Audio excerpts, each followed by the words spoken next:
All right, let's talk about what this is. This is our prosthetic window conversion appliance. So it serves as a surgical guide and as our conversion appliance. This one happens to be 3D printed. You can 3D print them, or they can be conventionally processed and have the window cut out. And the way we use this during surgery is as we're placing implants freehand, and then also as we are selecting multi-units, we pick the multi-units to be lingual to the facial contour, so we don't have screw holes coming out the facial, but as close as possible into where the occlusion would be, so that we don't end up with excessive prosthetic bulk. So we use it during surgery to confirm that, and then once we have implants placed in the appropriate multi-units, we use the same appliance to convert the arch. Okay, once we have our conversion towers in place on our multi-units, we're going to do a final check before we put anything else on there to make sure that we're completely passive. We're not hanging up on any of the prosthetic components, and that our palate is tight against the roof of the mouth. Now, for doing a lower arch, we have this prosthetic extend into the retromolar pad area on both sides, so we can assure that we're seated completely there. And then we use the occlusion to verify the VDO. The other thing we want to look at is make sure that we've got sufficient bone reduction throughout. We're not hanging up anywhere. So this, as a prosthetic guide, also has our height built into it, where we want things to end up. So typically, if we are looking for 15 millimeters of total reduction occlusal plane to bone, we make these appliances about 12 millimeters tall. All right, before we place our barrier for the conversion or continue, we want to plug each of the prosthetic screw holes. I prefer to use Teflon tape. It seems to be the easiest and quickest way to do it in my hands. And I like this fast tape. It's a thicker PTFE tape than most of the Teflon tapes. So what we like to do is take a long piece of that and cut it. Then I have the assistant keep track of the other end. But what I'll do is just take the one end and start plugging it down into the holes. And because it's thicker, it doesn't tear and cut holes in it like the thinner ones. And then we use a sterile surgical scissors for this in the mouth. But we're just packing it down each of those holes, and the assistant is following behind with the scissors and clipping each of those off as I fill them. So you can see it's really makes it pretty quick. Using the thicker tape takes about a third as long as the thinner tape, just because it takes less of it to occlude the holes, and it doesn't puncture as easily with the perio probe. And again, we've used tried a lot of different things. For plugging these holes in, a perio probe seems to work the best. Right, so trim each of those off, and then it's just a matter of making sure that all the tails are tucked in and there's nothing that's going to get caught in the conversion acrylic.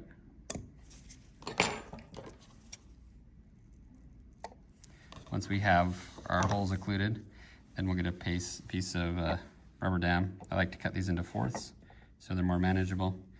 And you can either mark it with a Sharpie, have the assistant use a rubber dam punch on the smallest hole, or you can stretch it over and punch the holes with an Explorer. Both work about equally well. And this is where I like to have four-handed dentistry, having an assistant holding and helping with this process.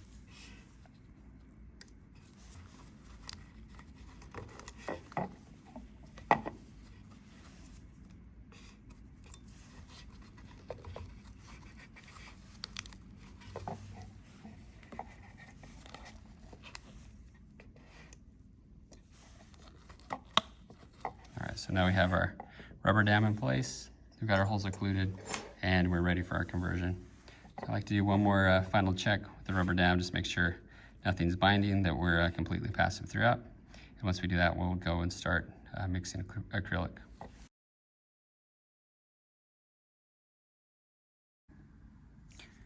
Okay, so we're about ready for the conversion here.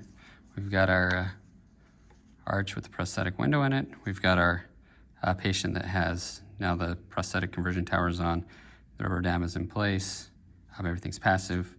And then we've got our Pro-Base cold cure acrylic. It's about a 2-to-1 ratio volume-wise of the powder to the liquid. And about half of one of these medicine cups, half to 2/3 full, is plenty. You know, you want to have more than enough, not come up short. So the other thing we have is a monoject syringe here with the last maybe 1/3 or 1/4 of the tip cut off. I like to leave a little bit of curve so I can still have good access, but open up the tip a little bit so that the acrylic flows more easily. It's really key in this process that you get the consistency right and the timing right, so that when it goes into the mouth it's not too runny and it's not too set up. So we go ahead and add liquid to our powder.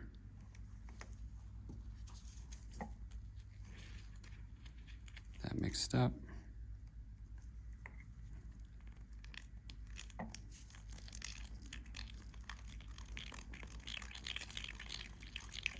So that's a good consistency there, about similar to honey, where it's got some thickness to it, but it still is pourable.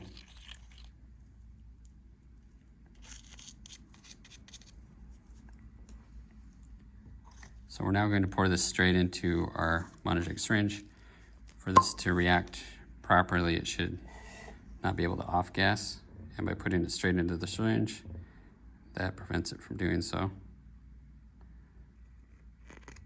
So about that much is going to be plenty to do an arch. So we pop the stopper in, flip it over, let it all run back to the other end. And then there's always a little bit of waste that's going to kick out the top. So we'll go ahead and get that out until we get the air, and then we can press all the air out of it. And then it's a wait time, usually about 2 minutes or so, for that to set up enough to begin the conversion process. While we're waiting on that, we take our leftover little bit of monomer, and I like to take the arch and coat the inside of it so we have free monomer on the surface and we get a better bond during our conversion. So we coat that and have that ready to go. While you're waiting, if you're trying to figure out exactly when it's time to begin, take a little bit of this acrylic and squeeze it out on the side of my glove and hold it vertically. If it's running down the glove, like it is now, that means it's not ready yet. So wait another minute or so and we'll do that test again. And when it sits there and just hangs without running, that's the right moment to start. Okay, it's now been about another minute, and now place a little bit of acrylic there. It stays put, it no longer runs down. So that's about when we're ready to start. And the first thing I like to do is go to the mouth, make sure the assistant's cleaned. These are clean and dry. And I'll go around each tower, try to closely adapt the acrylic before I put the arch in.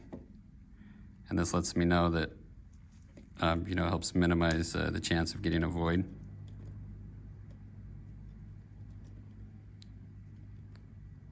So we go ahead and do that, fill in between everything. And then we'll place the arch on that has the monomer already inside of it. And then we'll take the rest of this acrylic and backfill.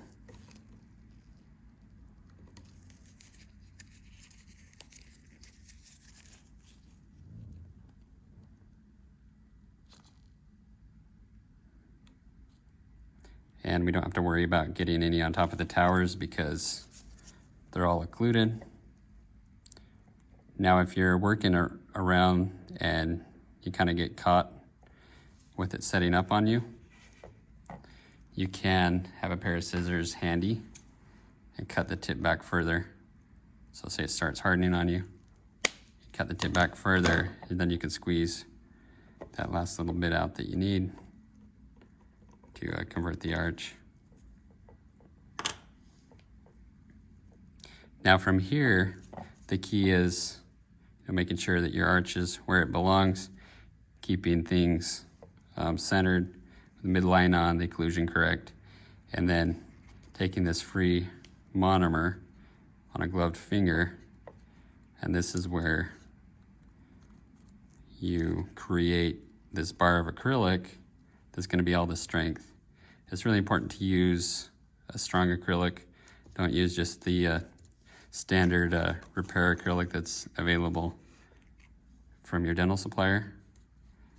You can really kind of form, this is where it's critical to get that consistency and timing just right with the acrylic, because you can form a nice occlusal bar here.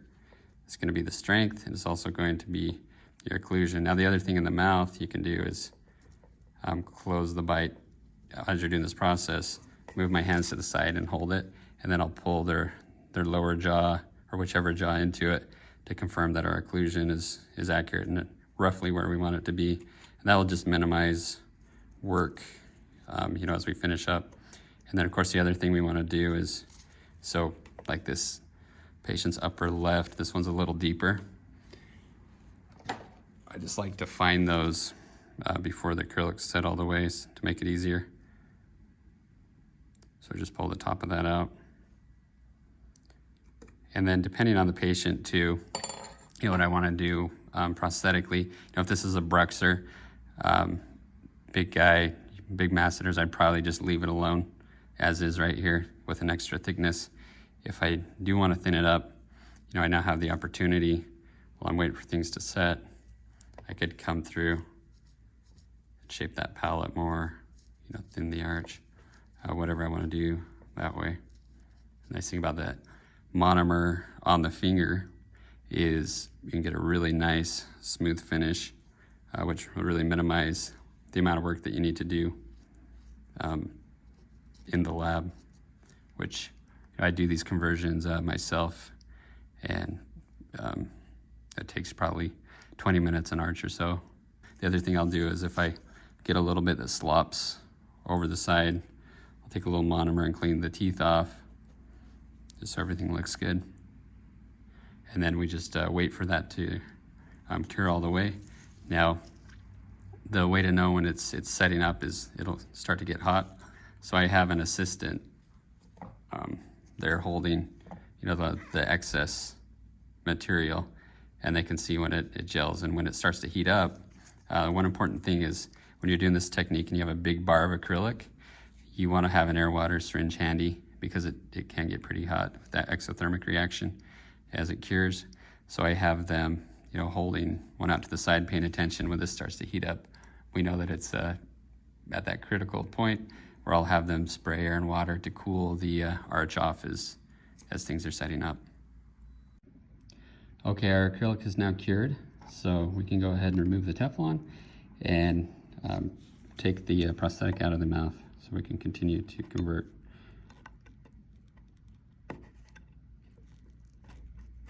So we'll go ahead and remove the Teflon from each of these screw holes, screw access holes.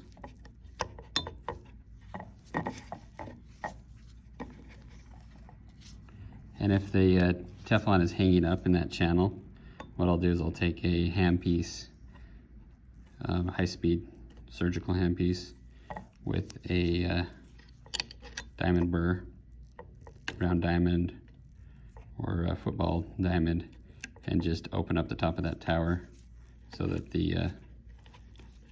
it can pass easily in there. So for example, this tower here where it was deeper, it's going to be blocked out to where we can't get that driver in. So we'll go ahead and open those up and then continue. All right, we've removed the excess acrylic blocking those screw holes. So we'll go ahead and take the prosthetic screws out now.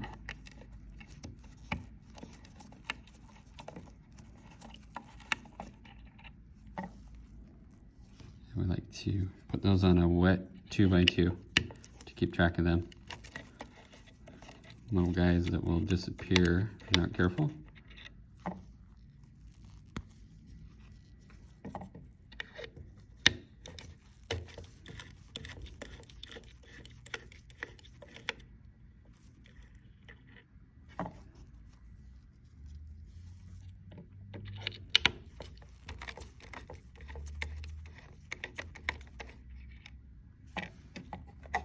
So now, remove the arch.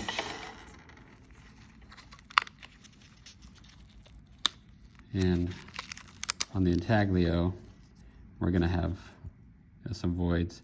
The important thing here though is we're checking to make sure that each of these towers is stable and there's no play. So I push on them somewhat aggressively just to make sure that everything's nice and solid. You can also take your driver, gotta push that, seat that in there from either side, and wiggle on those. And so they're all nice and solid, well picked up. So all we'll do is mix a little bit of acrylic very thin and backfill the void here so we have a nice flat intaglio. And I set up my surgery so that I do a monoplane flat reduction and equal height multi-units just to make it consistent and easy. So then I know more or less that, by just pouring a flat intaglio, things are gonna line up well. All right, so we're ready to backfill the intaglio here.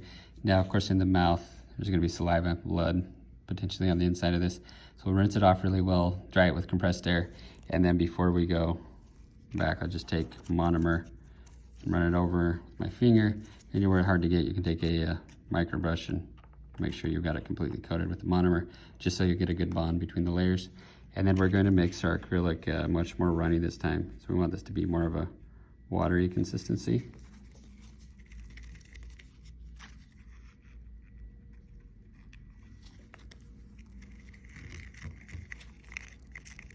So more like that, where it's just going to run around. Now you can pour it in. What I find is if you just pour it straight in, there's a good chance that you're going to pour it down one of these, the inside of one of the conversion towers, which is kind of a pain. You can clean it up, but it takes a little bit of extra effort. So what I like to do is draw a little bit of this really runny stuff up inside where the monoject syringe is, and then I'll just go around, just carefully inject it, and just let it run. It's kind of self-leveling because it's just going to run because of the consistency is so thin. And just fill in those voids.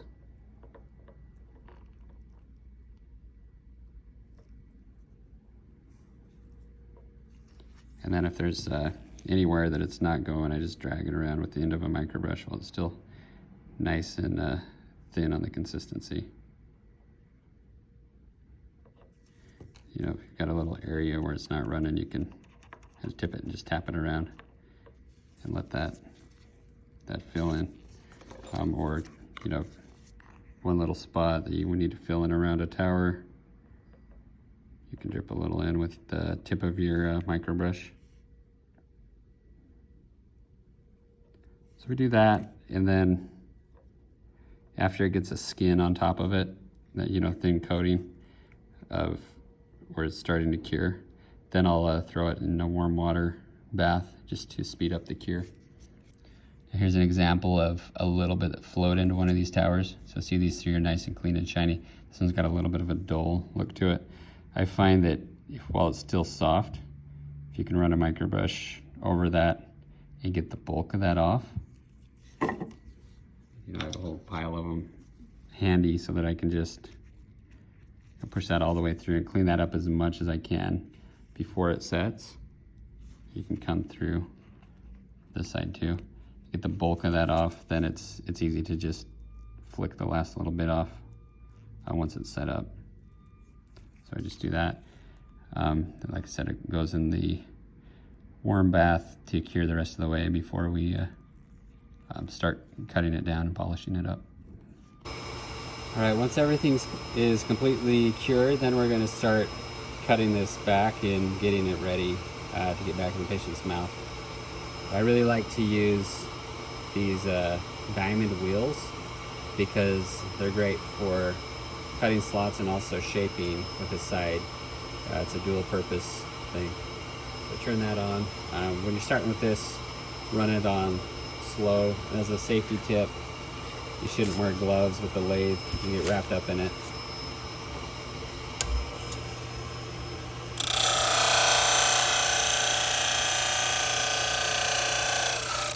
We start by cutting out the palate.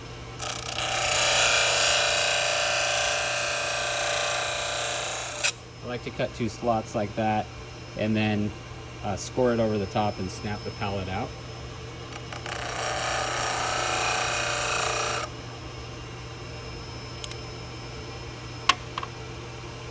So then we're fairly close. Next thing I like to do is cut off the distal extensions and then start shaping the arch. And when you cut the distal extensions, I like it nice and tight so there's no cantilever in my temporary.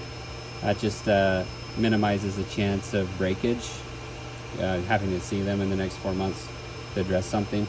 But I like to note where my tower is on the inside and on the external surface, because a lot of times you'll have a tilt to it and you don't want to line up here and then cut through the top of the tower. So I'm kind of looking back and forth between both to make sure I set the right angle on that.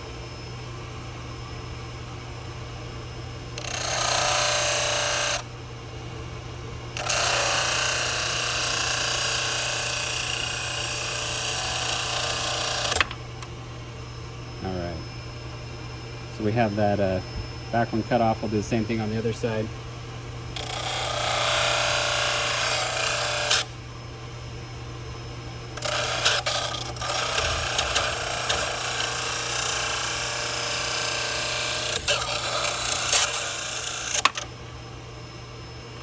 All right, so both distal extensions are cut off.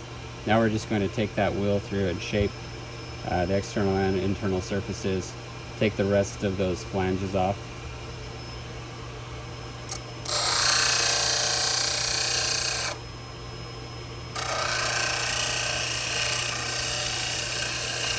The only thing here is just to be watching those mating surfaces to the multi-units, that you're not grinding into them. So I try to keep an eye on those at all times when I'm close.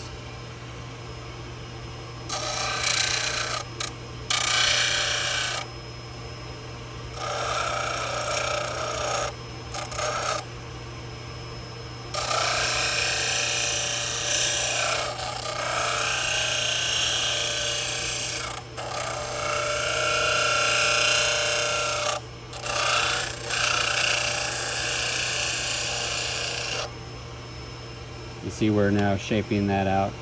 Now depending on the patient, if they're really going to beat this up, they're going to be a bruxer, then I'll leave this thicker in the temporary. Typically though, I'll take it all the way to the back of these towers, especially in the front, to give them room so they can talk without a lisp while they're in their temporary.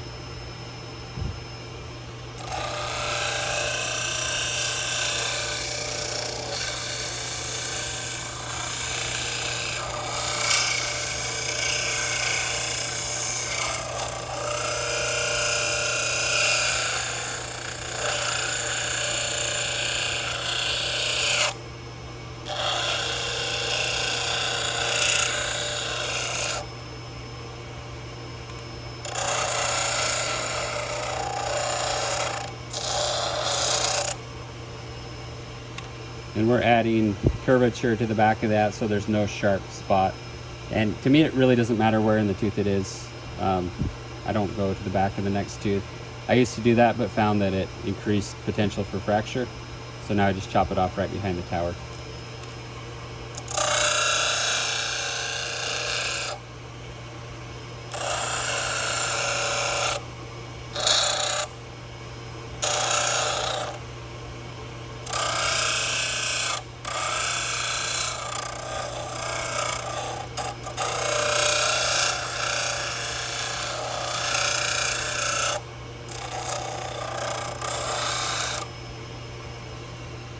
Now for the exterior surface here, it's patient specific. So when you place it, if the soft tissue comes right to the edge of that, obviously you want to leave that flange in place. However, if you put it in the mouth and it's sticking way out front, then I'm going to go ahead and back that flange off so it's a smooth, nice transition and they don't have a big bulky flange stuck up under the lip.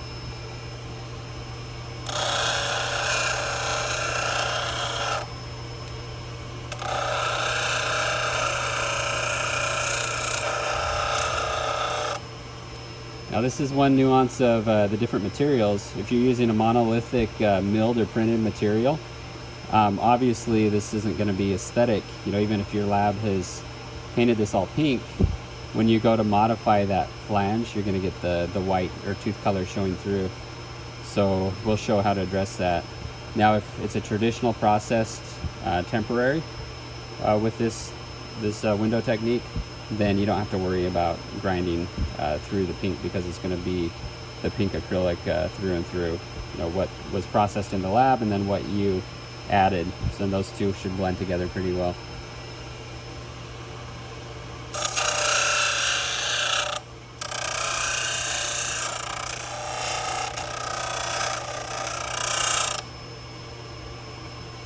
Okay, once we've done the bulk of our reductions with the disc, then you can either use acrylic burrs on the lathe or switch over to a hand-heeled lab handpiece with an acrylic burr.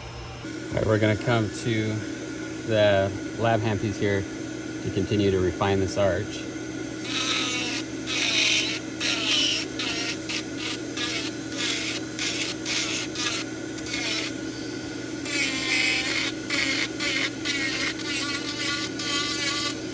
Trying to add appropriate contours and take any sharp corners or angles off. I also like to come down, if I have a tower that's a little deeper, I like to come down around just that tower, clean it up just so that things aren't going to get caught there. If you do have a tower that's too tall and sticking out, obviously need to, or it's interfering with the occlusion, obviously need to grind that off.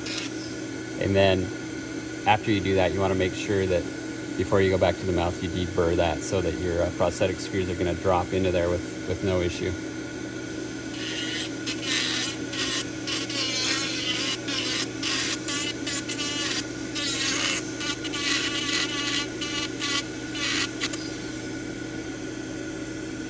Now, on the intaglio, again, we want to be careful not to hit our towers, but we do want to level this.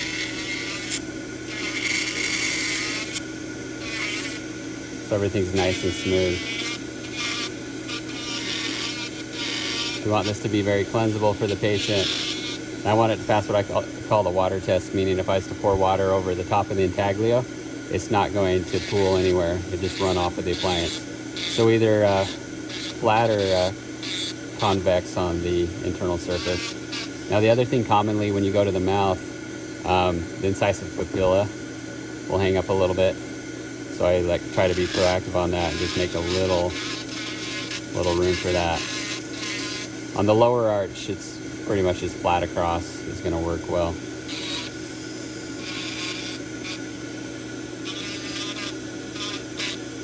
And then around these back towers, I like to give it a nice contour, so it'll heal nicely and be easy to clean. If you leave a lot of bulk there, it can get a little irritated. Now, depending on the case, how much you care, and how much lip lift they have, sometimes I'll festoon this a little bit. Gives it a nice finished look, and that can be done pretty quickly. You know, just swooping between each of these.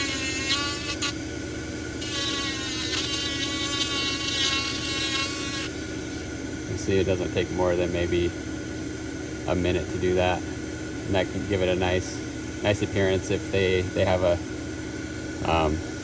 lot of a lip lift.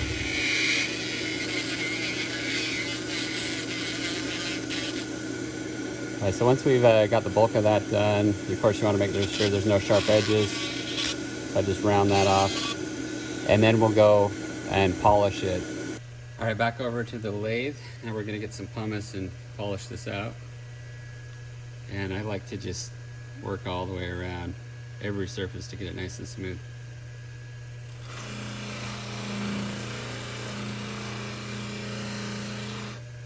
And running this on slow will do a good job polishing. If you go to fast, sometimes it'll burnish too much and potentially also cause damage to your conversion cylinders.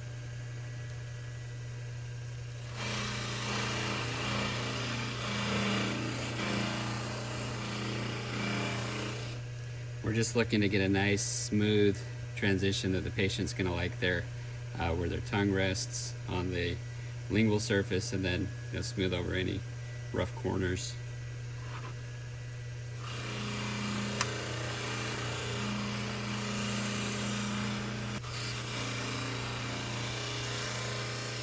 I also like to take it around the edge of the flange, make sure there's no sharp edge there, and then spend some time on the intaglio here, making sure that we've got a nice hygienic surface.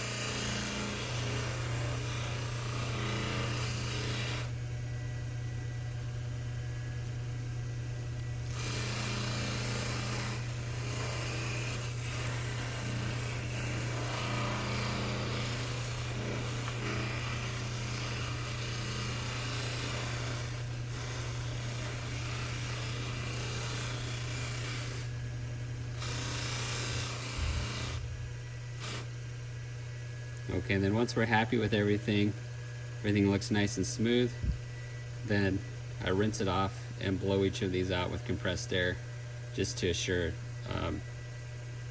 be sure that there's no debris or anything in any of those towers.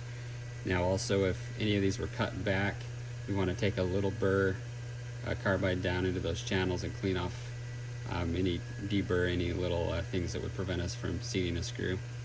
All right, now that we've got the arch all polished, everything looks good, nice and smooth, nice intaglio.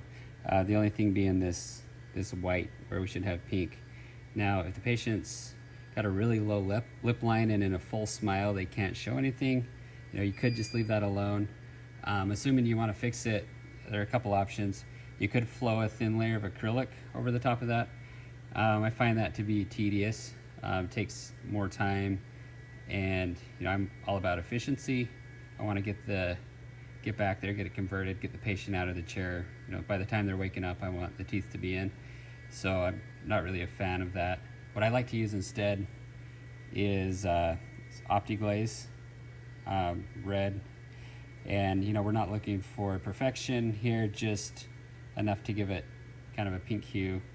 And then, after that, depending, if everything's nice and smooth, that is all I do, paint that, and then throw it in the light cure unit.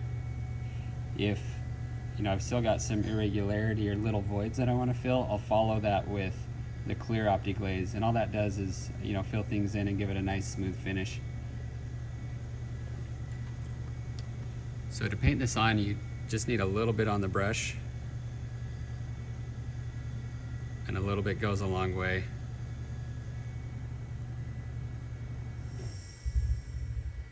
You see, that's really a pretty quick process, taking maybe 2 or 3 minutes to do the whole arch. Now you can use a micro brush if that's what you have handy and you don't have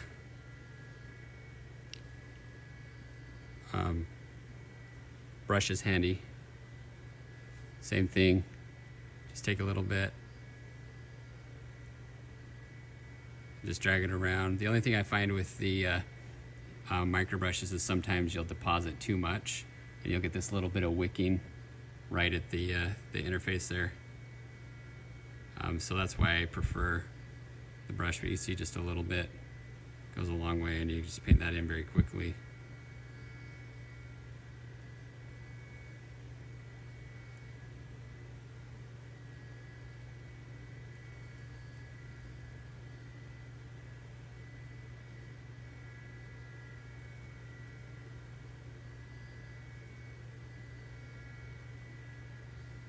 So then you've got your basically finished arch. We'll just throw that in the curing unit for a minute or so, and that's it. All right, we got the pink on, we've got it cured.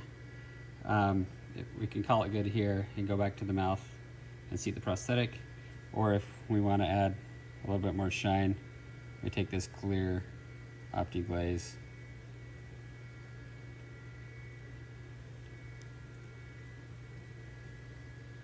just coat the teeth, and then just throw it back in the unit.